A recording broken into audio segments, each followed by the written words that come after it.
I'm so sorry. What the hell are you two talking about? It was stupid stuff. Like I'm sure it was. Jimmy has number two ladies. One always hits on him. Always. Okay, that's enough. I heard Yeah. enough. Then the other one started saying some stuff. I thought, oh, great. And they know each other. Whatever. Yeah, that's exactly. Okay. So, anyway, I just want to, this is a completely different theme, feeling, this video right here. This is a piece of what I feel is wisdom going to any of you who are going through schooling, learning a new instrument, learning a program, starting YouTube. I don't care what you're doing. This advice that Charles and I are going to speak about works. You need to listen carefully because we're speaking from experience. This is not guess. We know for a fact this is important. So, anyway, you see the title, right? Focus on the journey. Yeah. Now, your journey was way different than my journey. Our journeys, they were both important. They both made us who we are. Obviously, your journey made you a lot smarter because you kept learning and learning. No, I was born that way. I can't take any credit for smart. I was born that way. I just genetics. Yeah, people, and what's funny is people will disagree, but they'll, like in 2 seconds, but everybody else can be born other ways. But Charles can be born smart. No, your intelligence is your ability to recognize patterns and to compute, basically. Okay. That's what you do with that talent, and that, is up to you. That you take credit for. A woman who's born beautiful can't take any credit for her beauty, right? She can take credit for not wasting it, not destroying it. Right. Right. But if you're born beautiful, you had nothing to do with that. So if you say to a woman, "Oh, you look beautiful," and they're like, "Oh, thank you." Well, that's that you were born beautiful. You didn't do anything. Now, if you were born hideous and you look your beautiful, mom and dad did something, but right, you didn't. if you were born hideous and you look beautiful, well, then you take credit for that. Okay, so ironically, what's weird is not many people get more than one journey in their life. And you have already started another journey. Like your journey, I'm going to talk about first is your programming. You went through struggle for how long? That you struggled and learned and practiced and kept getting better. Because right now you're pretty much where you're at. 43 years. I'm still doing it. It doesn't end. It never ends. So I can attest that I always told, it's funny because you said focus on the journey. I don't use those words. I say the struggle makes the man. That's what They're two different ideas, completely two different ideas. Oh, they are? Totally different. Oh, well, never mind. I'm going to shut up then. No. We can talk about that too. Well, I thought two different ideas. Those are two different ideas. Okay. Okay. But no, you're right. Now that I look at it, you're right. Yeah. Focusing on the journey and the struggle, totally different. Two different things. Right. Now, but you are on another journey. Well, I've been on many journeys in my life. So how many have you been on? I don't know. I lose track. But here's the thing. So let's talk. It doesn't matter about me. This isn't about me. This is about truth in life. And everyone tells you that keep your eye on the prize and, focus on your goals. And they always talk about motivation and discipline. None of that shit matters. None of it. So here's the thing. You need discipline when you need to do something that you don't want to do, but is good for you. Okay. Gotta do your laundry, brush your teeth, take a shower, work out. Those are things that mostly you don't want to do. If you didn't have to do it, you wouldn't. Even eat for me eating, right? But you have to, cooking, having to cook and eat and so forth. But you have to do that because it's good for you. So that requires discipline. You can't wait to be motivated to do those things. To concentrate on motivation is a waste of time because motivation doesn't last. Discipline is the only mechanism to do things that you need to do that are good for you, but you don't want to do them. You don't enjoy doing them. That's when discipline kicks in. For everything else, you are told, work hard and, just keep working hard and, eventually you'll reach your goal, blah, blah, blah, blah, blah, all this other bullshit. And it's always young guys telling other young guys how to be successful, right? Look at me. I have a Lamborghini in my garage. No, let me tell you something. That's not going to make you happy. That doesn't make you happy. You get a Lamborghini in your garage, great. But guess what? A week, even a month later, it just feels like you haven't changed it. Nothing changed. And that next month, you get your Lamborghini, okay? That's great. What do you do? Get another one? Well, guess what? The second one isn't quite as pleasurable as the first. It's like taking a bite of chocolate cake. The first time you take that bite of chocolate cake, it's like, oh, so delicious. And then the next bite of chocolate cake, not as delicious. And the third bite, even less so. There's a lot of truth to that. That's true. Right? And so the thing is, okay, I've studied successful people my whole life. When I was in 4th grade, I remember reading books on athletes like Wilt Chamberlain, Kareem Abdul-Jabbar, Hank Aaron. I read books on Disney. I read books on people that I knew about that were successful. And the one thing that I got to say, and I think of Jimi Hendrix. Okay, there's a story about Jimi Hendrix, considered one of the best guitarists ever, is that he would walk around his house with his guitar in his hand all the time, right? Now, right.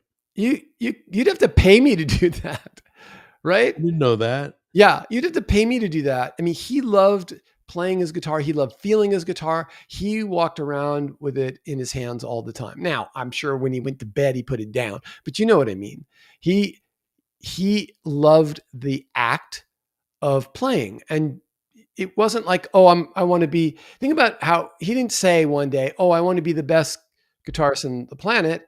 He just loved guitar and playing guitar, and he got better because of it. So it's a similar kind of a thing. They tell you to focus on your goal, but the goal is the wrong focus. So let's say this. You have a goal to get to the top of a mountain, okay? Mm-hmm. And there are 2 paths, right? There's one with jagged rocks, and there's one that's got beautiful flowers, and it's nice and flat. It's all paved and everything. Now, which path do you think is going to be the one you want to take? And take the elevator. Right, exactly. Right. You're going to take the path that you figure, you're going to look at both paths and you're going to go, those jagged rocks look like they're going to mess me up. Right. That paved sidewalk looks like I could take it all the way up. That looks more pleasurable. I'm going to enjoy that journey more. Right. Now, let's say you go up the jagged rock side and I take the path that's paved. Okay. Right. Now, both of us have a long ways to go. That's one tall mountain. But if anyone's going to give up, it's going to be you. You're going to be like, fuck these rocks. These are awful. Like, I'm sick of cutting my leg. I don't care. Well, didn't you want to go to the top mountain? Yeah, I used to care, but I don't care anymore because the path is too painful, right? Well, no, you should just concentrate on your goal and you'll overcome the pain of getting there. Doesn't work that way. You're going to procrastinate. You're going to want to take extra breaks. Can't we just sleep here for the night and we'll start again in the morning? You're going to look for every possible excuse to get out of doing the work. Mm-hmm. I could take that path, right? And my path, the one that's paved, and I too could get bored. I might get bored. I might be like, this isn't fun. It's not as painful as Jack's path, but it's also not fun, right? I'm going to be like, you know what? The goal isn't that important because the path is important. How come I took the crappy path? Because you didn't know this magical truism. The escalator, the airport. Right. So it's possible that you could take the other path and not enjoy it as well. You might pick, there may be only one path to get the goal. But if you're not going to enjoy the path, you shouldn't start the journey. Because it doesn't matter. Once you get there, what are you going to do? Oh, I got here. Then you're going to look for another thing to do. Right. You're going to look for something else. I mean, You didn't go to the store and buy something and go, oh my God, I bought this really cool thing, and then never buy a thing again. No. As soon as you buy something, it's just like, go look in your garage. You got tons of shit that you couldn't live without and you had to buy at that day, whenever you bought it. And oh, you were so excited to drag it back to the cave. And now you're like, whatever, goes into the garage. Right? Sounds like Tammy's folks. Right. Exactly. Because it's all about the kill. And right. It's not about about the acquisition. Right. Right. And that's the same thing in life. In life, it's about the journey. It's about the doing of the thing. So you don't even have to have a goal. If you literally just enjoy doing something, just do it. Whatever it's going to turn into, it will turn into, or it may not turn into anything other than something you enjoy doing. So the point is, look at the journey. If you're not, so I recently picked a goal. And I knew what the path was going to be. And I put it off for a year. I wasted time trying to, saying, oh, I'm going to do this and moving slowly down that path. But I didn't want to take the path. I didn't want to go down that path. It was just painful to me. Can I ask what it is, or you want to keep it general? No, it's not important. It's not about me. So now I picked, once I realized that was my mistake, I picked something where I don't really care about the goal as much. I mean, the goal's fine. I have a goal, but it's not that important. You know what's important? Doing the thing that I'm doing now. That brings me pleasure. So wherever my goal is going to be, whether I hit my goal, because sometimes you're going down a path, you have a goal in mind, but then you pick a different goal. As you're going down the path, you learn more. You go, hey, wait a minute, what's over there? Right? I didn't know this path forked off to the right. Right. That looks cool. Let's go over there instead. Okay. And you go down that path. So the path is everything. The journey is everything. Don't worry about the goal. The goal will take care of itself. Here's the thing. If you don't enjoy the journey, you are never, ever going to make your goal. All the discipline and motivation in the world, it won't happen. We've all been there. We've all given up on something. Why? Because the journey is so painful. We're like, the goal ain't that important anymore. Right. So that's kind of the idea in a nutshell, is ask yourself the question, am I on the right journey? Here's the other thing I like to ask people. They're like, oh, I want to have a YouTube channel, let's say, okay? I want to create a YouTube channel and, okay. And what's success to you? Well, I don't know. 1 million subscribers. Great. Let me ask you one simple question. If you had no subscribers for 10 years and you got 1 million subscribers overnight, would you still do this? Oh no, I wouldn't. I'd do something else. Right. Are you willing to, okay, let's say that's a ridiculous case, right? It's going to take a long time. It's going to be extremely slow in the beginning, right? It's an exponential growth. Right. So you ask the person, okay, are you willing, how long do you think this could take? I don't know, maybe a couple of years. 10 years. Anything worth doing is going to be a decade of your life. Okay. So now you take anything on as if it's going to take a decade of your life. It took me 10 years to make a film. It took me 10 years to even know what I was doing in programming. It took me 10 years for everything, 10 years. Okay. So are you willing to do it for 10 years? Most people are not, which means you don't enjoy the journey. If you enjoyed the journey, you would do it for 20 years. You wouldn't care. Let me give an example because I just thought about it. All right. When I used to go to Cypress College, okay, we had a radio station. It was in the middle of the campus. It literally, the left speaker was blown out.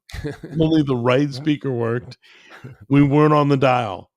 You could no. I went there. You could it was just, you didn't have enough wattage to go anywhere but campus. Right. So they would literally, like you just said, every day I would go there. Nobody was on campus. School was let out. It was 2 p.m. Everybody was back at home. Right. Nobody could hear you. There was 0 students. But I would play on the radio because I loved it. Right. Because I played radio. Right. Literally, it's like kids who dance in front of the mirror at home or sing at home. No one before YouTube and TikTok and all that shit, right? People did it because of the love of it. And now people do it for the clicks and the likes and the accolades that they get right away. That's a mistake. That's such a mistake. You should do it with no feedback. Like, I make my music and I put it out there. No one listens to it. No one. But you know what? I'm super excited to do my next piece of music. I can't wait. Right. And by the way, I would love it if people listen. Trust me. Don't get me wrong. But I'm going to do it whether people listen or not. Because I enjoy making it. Do you remember I used to DJ at Fullerton Holiday Inn? Do you remember that? Yeah. Literally nobody in the club but the bartender. It was an empty room. And I would spin for 4 hours. I'd mix music. I would perform like it was New Year's Eve. Yeah. Because I loved performing. Yeah. Yeah. So I've done those moments. Right. And you know that you're doing the right thing when you're getting no accolades, no money, no recognition for what you're doing, yet you still do it. Totally if you're doing it, look, if you're doing it and you're going, well, I really enjoy doing this thing. Well, why? Well, I get likes and people did that. Okay, great. Take those likes away. Do you still enjoy it? If you don't, you shouldn't be doing it. You're wasting your time. I tell a lot of YouTube to do it for the love. Do it for the love. Right. And everyone hears that. Oh yeah, blah, blah, blah, blah. And goes in one ear, boom, out the other. And they're trying to get an audience and it's money. Right. And you have to admit to yourself that you're looking for the likes.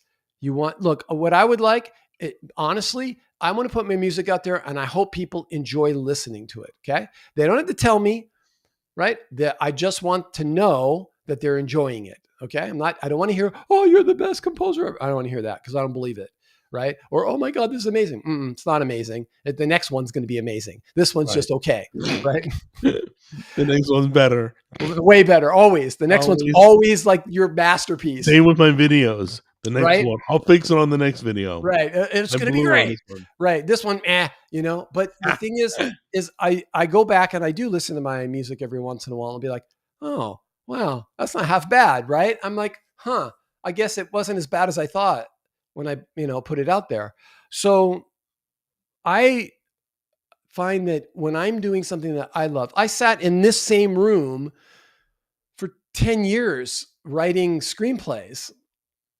I loved writing them. I loved giving them to people to read. I loved reading them out loud to see if the dialogue, you and I used to do that, see if the dialogue made sense. If we flubbed the line, I had to rewrite it. If it didn't flow off the tongue, all of that. I got to make one film my whole life, right? I made some short films, but I got to make one real film. And I would just, I lost money on it. I made some money from the Writers Guild, but if you look at how much money I spent, I totally lost money. I lost, I probably spent $10,000 or more on, a decade. And then I made maybe $2,000 or something. But so much was learned in that process. Right. So much joy. You were the only person I knew that got 70 people to do Sweat Equity. Yeah. I'm like, are you freaking kidding? They're working for free? Well, I think it was on the strength of the script. The script was really good. The difference, the problem is that when it came out, the world was changing. It was shifting. It's like you come out with your album when Napster is just hitting big and you're like, oh shit, they stole it. If anybody's wondering, once again, the movie is called Solitary. Solitary, yeah. Right? Yep. It's called Solitary and it's on Amazon Prime. Yeah. And there's multiple movies called Solitary. This is the one. 2010. No, it's not 2010. It's the one about a woman. It doesn't matter. It's the one about a woman who can't leave her house. That's the storyline. So there's two movies that if you search for Solitary, you'll find two different movies. Agoraphobia, right? Yeah. She doesn't want to leave her house. So if anybody cares or is wondering. Yeah. So anyway, I knew I loved music. I knew I loved radio. I knew, or I wouldn't do it. I would have done it. Right. Right.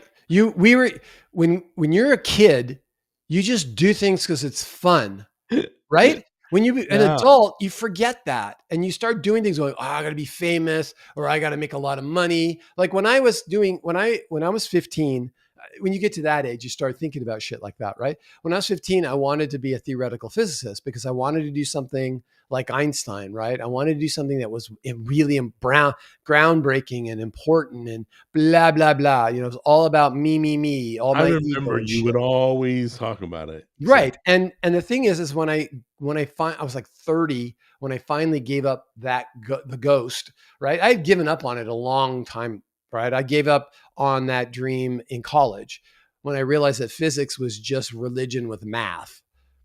And so, but I always had this, it's just religion with math. And so I got to the point where I had my physics book still, and I was cleaning out the garage, and I just put them in the recycle bin. I was like 30. And I just said to my wife, I said, this is like, why am I letting the dream of a stupid 15-year-old affect me now at 30? I go, that kid didn't know shit about life. Right. And I'm letting that still hang over me. So it felt great. Just a complete release of getting rid of it. And it was a weight off of my shoulders and allowed me to do other things and take on new dreams. But I was holding on to an old dream. So where did you go from there? You were already programming, weren't you? Yeah. Oh, yeah. I decided that I was going to do programming and not theoretical physics in college so here's the problem. Okay. The problem with physics is we are at the point in physics. The reason I call it religion with math is because you can't really test theories out well, right? When you start getting down to subatomic level, like even the atomic level is difficult. So you're down to the subatomic level, right?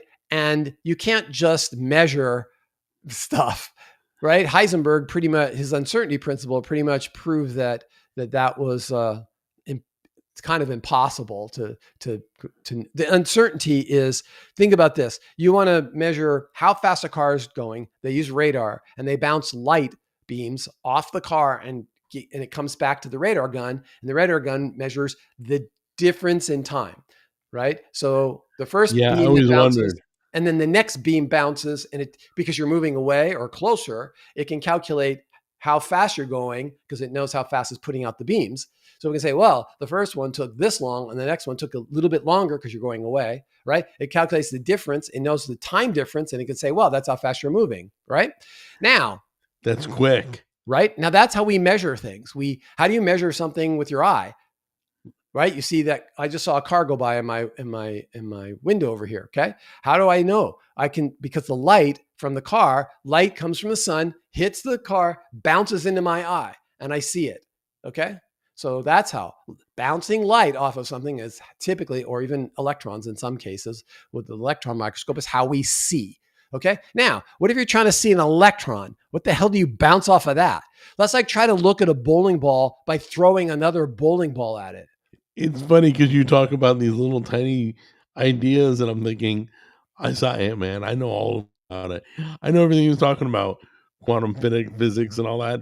So, but that's the problem, right? You're throwing bowling balls at other bowling balls to see where they're at, and you can't. Right.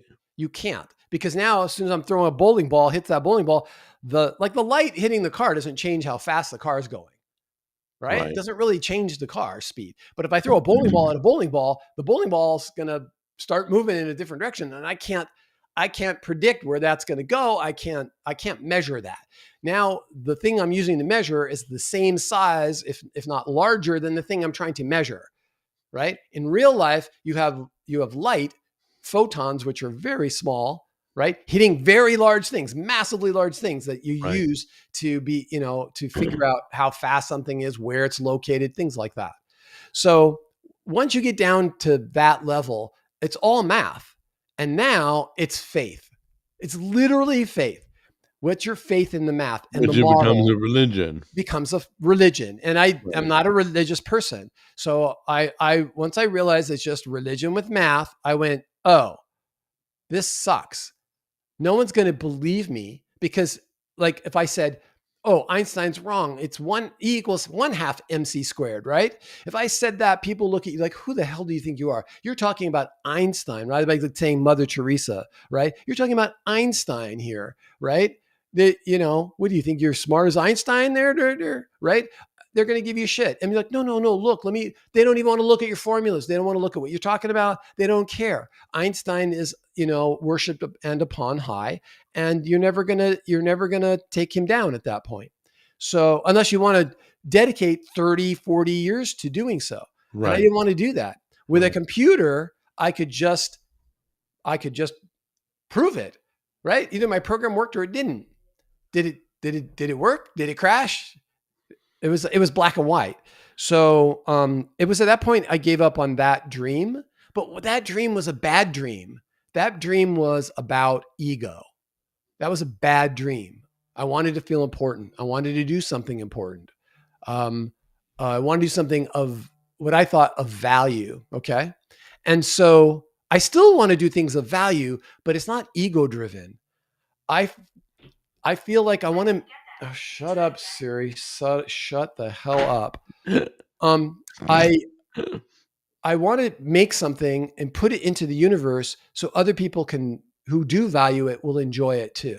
That's what I want to do. I did it with a movie. I do it with music. I do it with my stories. I did it with my programming book. I want to do it for the thing. I care about the thing that I made, not about me. Let me ask you a question. Back then it was all about me. So that's the wrong journey. Right. It's the wrong goal. Sorry. So I'm a kid and I'm listening right now. I walk up to you and I say, okay, what's the bottom line? Why focus on the journey? What would you tell that kid? Basically everything I've already said. I would say, but can you bring it down to a level like by focusing on the journey, number one, proves it's the journey you want to go on. Here's the thing. Where do you want to go, kid? Oh, I want to go down the block. That's your goal, to be down the block. Okay. Why? Why is it going to be so great? That's what I'm talking about, dude. What are you saying right now? Right. Why do you want to be down the block? You're like, well, because it's better over there. It is? Okay. Maybe it is. I don't know. Okay, great. Are you willing to crawl through broken glass to get all the way down the block? Yeah. Right? On your hands and knees? Broken glass? No. Oh, and for 10 years? No. Okay, well, that's what I mean by focus on the journey. That's the journey. Broken glass, crawling on it for 10 years. Now, there may be multiple paths to the same goal. So if you still want the goal, but you don't like the path, you go, is there another way I could go? Like, you ever do that in a game? You're like, oh, I can't go this way. You're like, shit, there must be another way. You look around. Look around. There's got to be a crawl or a thing up high or something. Look around. Maybe you can find a way. And maybe if you can't, maybe you can bust a hole in the wall, right? So you try to figure out another way of accomplishing the goal where it's not like there's different ways. Grinding, right? You can grind to gain enough points. And then once you grind long enough, you get enough point, you can go buy the sword that you want, okay? Or you can just fight and have fun fighting, and eventually you'll kill someone who drops that sword, right? Different people will take different paths why? Because sometimes just grinding for someone is fun. For me, grinding ain't fun. I'd rather just go out there and, have an adventure. That's my path. So we have the same goal. We both want to get games because they were grinds. I'll quit a game if it's a grind. Yeah. My job is a grind. Okay. Just programming can be a grind. So I've already done grinding all day. I don't want to grind at night when I'm playing or on my weekend. I agree. I get it. Right.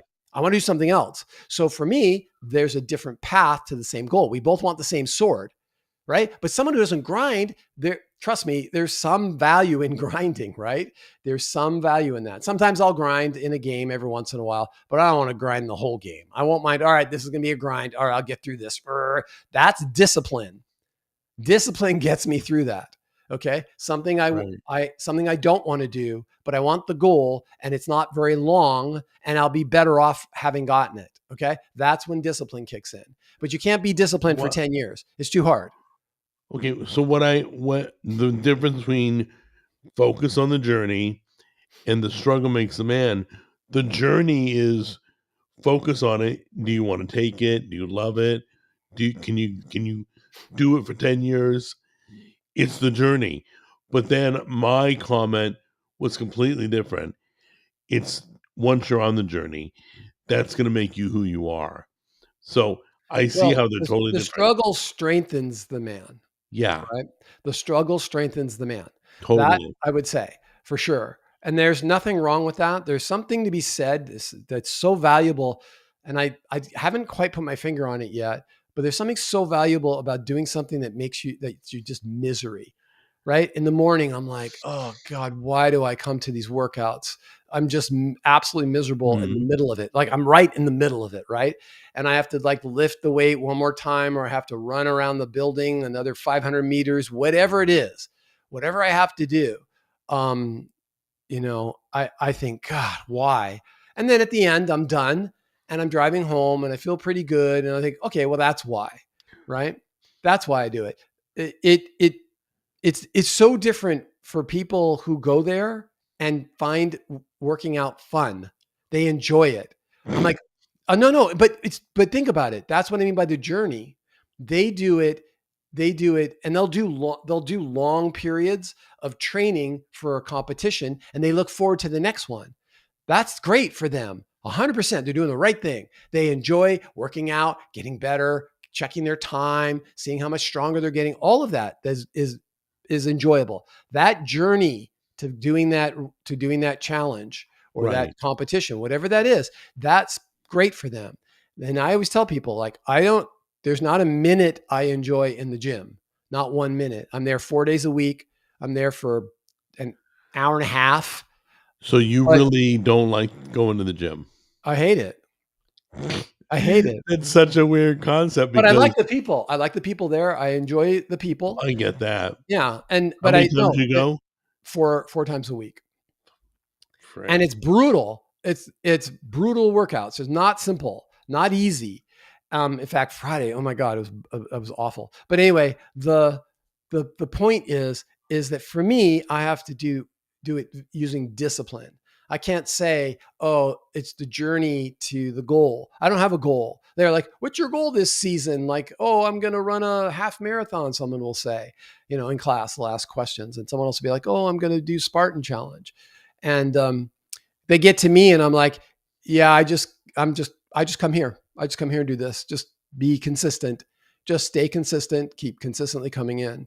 And I do it for health. I don't do it to have, there's no goal. There's just continued health. That's what I mean. It's a chore and it's something you have to use discipline for. Some discipline, it works when you have to do something you don't enjoy, but you're going to be better off having done it.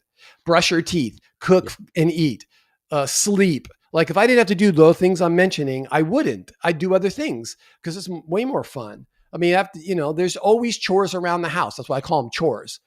You got to do it because why? Because if you don't, no one else is going to do it. And then something's going to fall into disrepair and you're going to be miserable. So discipline is great for those kinds of things. But when you're trying to do a long journey, something long, it's months to years, you have to enjoy the journey itself. If you're taking 3 steps, you can even be motivated and take 3 steps. If you're taking 3,300 steps, then yeah, you could do discipline through that. But if you're taking 330,000 steps, man, you got to enjoy every step. Otherwise, you're just not going to take the next one. Right. So it reminds me of all the New Year's Eve resolutions that never make it past March. Because they're only focusing on the goal. I want to lose weight. Yeah. I want to be right. They're focusing on the goal. It's not. I know. That doesn't work. Very interesting. So there are 2 aspects hopefully you'll take from this, whoever's watching, is the journey. First, before you even get started, know your journey. Know what it's going to take. Know it's going to be 10 years. It's going to be 10,000 hours. Here's the thing, it may not be 10 years. It may be longer, maybe shorter. However, if you're willing to do it for 10 years with no reward, no end goal, then you're on the right path. Not no reward, because the journey is the reward. That's the thing. It's not the goal. The goal just tells you which direction to face before you start moving. Okay. That's all the goal is good for. Right. Okay. And a way to measure. Look how far I've come. Right. That's all the goal is good for. Okay. The journey, if the journey isn't pleasurable, you won't take it. Right. It might be less than 10 years. It might be more than 10 years. But if you're willing to do it for 10 years, then you're on the right path.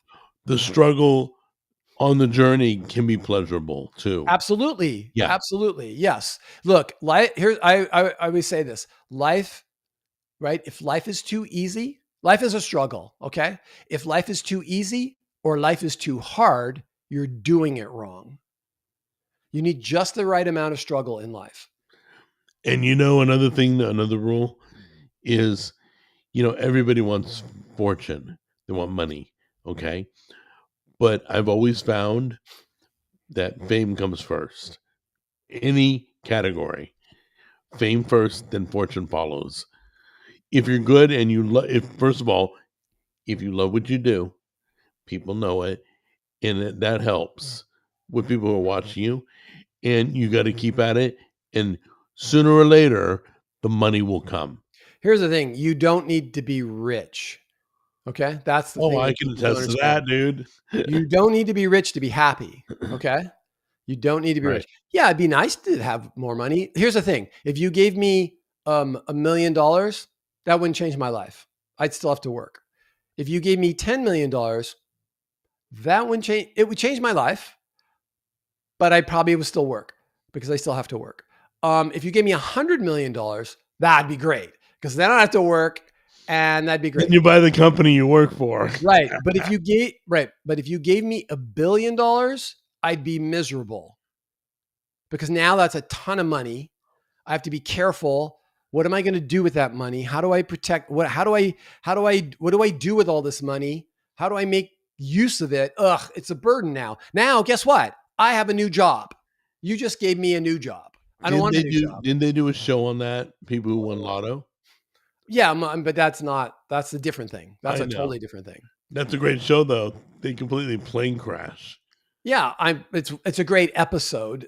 It just repeats. It's not a great show. Oh, so yeah, I get it. So what is the journey you're on right now? Music? Yeah. Music. And there's been a struggle. You've learned a lot. Here's the struggle. I'll tell you the struggle, right? At my age, right? As you're older, if you're young, it's different. For example, if I'm 12 years old or 10 years old and I get on the internet and I play my little song, everyone's gonna be like, oh my God, that's so cute. You go, and they're gonna get all these accolades and all that stuff. I'm 60 years old. I get on the YouTube and I play my little song. They'll be like, you fucking old man, give it up. You should have started when you were 12, right? You boomer. Fucking brutal, right? Yeah. No, right? That's why a baby can babble.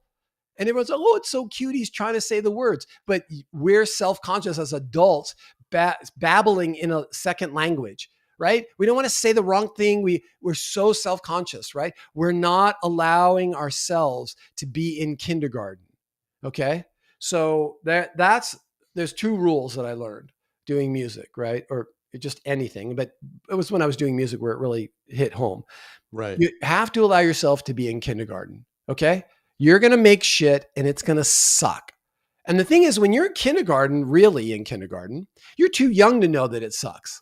This is the best thing you ever made, best thing you ever seen, right? You think it's amazing. But as an adult, your taste level is like, here we go. Your taste level is up here, but your skill level is way down here.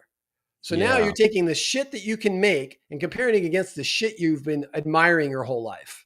So here's the crappy music I'm making, and here's the music I've been admiring my whole life. Massive gap, right? Massive gap. So that's the second thing that's hard. The second thing that's hard is your taste level is through the roof and your skill level is in the basement. But you do see the needle move, right? Oh, yes. Every song, it gets better, a little better. Well, here's the thing. I wouldn't say it gets better. I would say that it gets easier to make. Okay. It's better and worse is so subjective, but I can be objective about it gets easier to make the thing. You might hate what I make. Yeah. There's somebody who always say it's trash. So right. There's plenty of people that are going to hate what I make. But the thing is that it was easier to make that shit than it was before. It was harder to make the shit. Right. That's it. All right. Well, listen, thank you for explaining. Yeah. Focus on the journey. I honestly saw it different, but now I understand it better. Cool. So once again, I don't care who's watching. I don't care what you're planning on doing with your life, whether it's work, pleasure, whatever, look at the journey and say to yourself, could I do this for free for 10 years? 10 years. No benefit. Just do it for 10 years. Yes. Then you know the journey is worth traveling. Yep. And 100%. then realize by the end of that journey, you're going to become something better than you were when you started.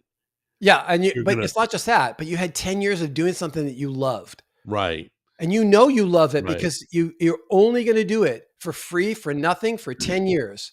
No accolades, no likes, no nothing. You're just going to do it for the love of doing it. I appreciate you explaining that. Cool. Hope it helps. And then we'll hit another topic next week. Is that cool? All right. Yep. Sounds good. All right. Thanks. Take care. Take care, man. Bye. Bye.